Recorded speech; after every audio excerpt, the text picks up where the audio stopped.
नमस्कार दोस्तों, आज हम हमारे YouTube चैनल पर फिर से एक बार इकट्ठा हुए हैं। आज हम बात करेंगे जीएसटी में 27 जून 2020 को एक नोटिफिकेशन आई 55/2020। इससे पहले कि मैं आगे की डिस्कशन शुरू करूं, आपसे रिक्वेस्ट कर रहा हूं कि हमारे YouTube चैनल को सब्सक्राइब कीजिए और बेल आइकन प्रेस करना ना भूलें। ज़्यादा से ज़्यादा सब्सक्रिप्शन, ज़्यादा से ज़्यादा फॉरवर्डिंग ऑफ दिस वीडियो से मुझे मोटिवेशन मिलता है कि मैं ज़्यादा से ज़्यादा इस सब्जेक्ट में आपके लिए काम करता रहूं। दोस्तों 55/2020 27 जून 2020 को एक नोटिफिकेशन आई जो 3 अप्रैल 2020 की नोटिफिकेशन 35/2020 को अमेंड करती थी। बेसिकली आप सब जानते हैं कि एक जर्नल नोटिफिकेशन आया जिसमें ये कहा गया कि अगर कोई भी काम जर्नल कंप्लायंस, कोई भी स्पेसिफिक कंप्लायंस जो है 20 मार्च 2020 और 29 जून 2020 में फॉल होगा, उसकी लास्ट डेट 30 जून 2020 हो जाएगी। अब वो 55/2020 में 27 जून को जो नोटिफिकेशन आई उसकी लास्ट डेट को 30 जून से एक्सटेंड करके 31 अगस्त कर दिया है। इसमें दो बातें मैं आपके साथ डिस्कस करना चाहता हूं, क्या क्या इस पर्टिकुलर नोटिफिकेशन में कवर्ड है और क्या क्या इस पर्टिकुलर नोटिफिकेशन में कवर्ड नहीं है। किन किन बातों के लिए लास्ट डेट 31 अगस्त हो गई है और किन किन बातों के लिए लास्ट डेट 31 अगस्त नहीं है।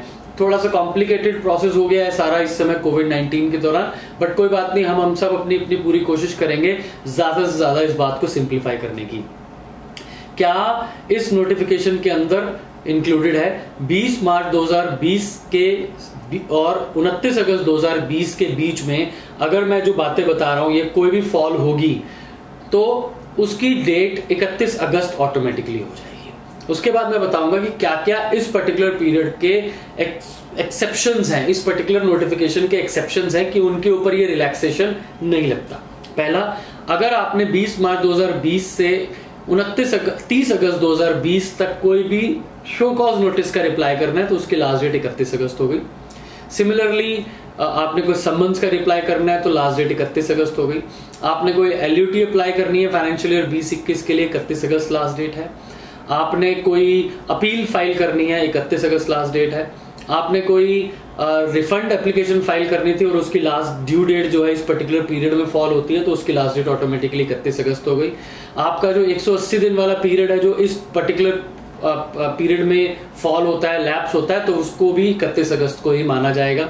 इसके अलावा इससे रिलेटेड कोई भी और आपका कंप्लायंस जो इस संबंधित होगा वो आपका 31 अगस्त लास्ट डेट होगी। इसमें क्या क्या इंक्लूड नहीं होगा, मतलब इस नोटिफिकेशन के दायरे से बाहर होगा और वो अपने रूटीन के जो भी टाइम पीरियड लॉ में प्रिस्क्राइब्ड है वो उनके साथ रहेगा। सबसे पहले शुरुआत की है उन्होंने time and value of supply से, तो चैप्टर 4 ऑफ द एक्ट का जो भी टाइम पीरियड उन्होंने सेक्शन 12, 13, 14, 15 ऑफ सीजीएसटी एक्ट में दिया है वो एज इट इज रहेगा, उसके ऊपर ये नोटिफिकेशन लागू नहीं होगी। फिर उसके बाद कंपोजिशन सप्लायर को जो कंपोजिशन ऑप्ट करनी होती है उसका टाइम पीरियड यहाँ नहीं इंक्लूड होगा।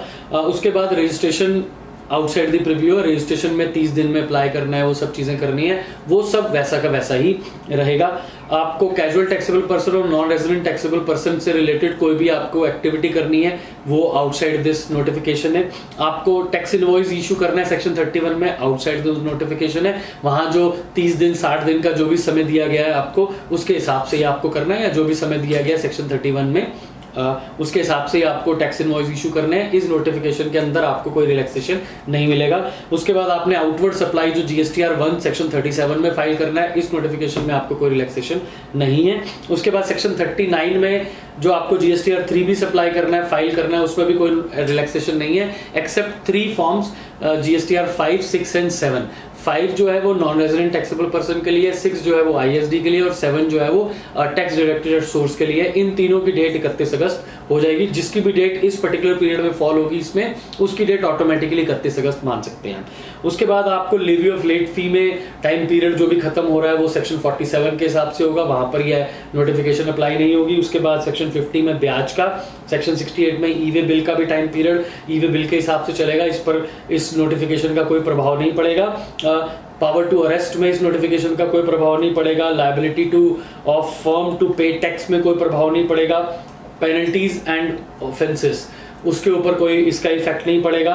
और detention, seizure and release of goods and conveyance, उसके ऊपर सेक्शन 129 के ऊपर भी कोई इसका इफेक्ट नहीं पड़ेगा। आई होप कि आपको ये बात सारी समझ में आई होगी कि कहाँ कहाँ ये रिलैक्सेशन दी गई है और कहाँ कहाँ नहीं दी गई है। आप बिल्कुल कंफ्यूज ना हो, इसको एक बारी वीडियो को दोबारा देख सकते हैं ताकि आपको क्लैरिटी से समझ में आएगा कि कहाँ कहाँ इस रिलैक्सेशन का बेनिफिट है और कहाँ कहाँ नहीं है। दोस्तों प्लीज ध्यान रखिए इस बात का, गलती हो जाएगी तो भविष्य में इसका जो नतीजा है वो बहुत ज़्यादा गंभीर हो सकता है।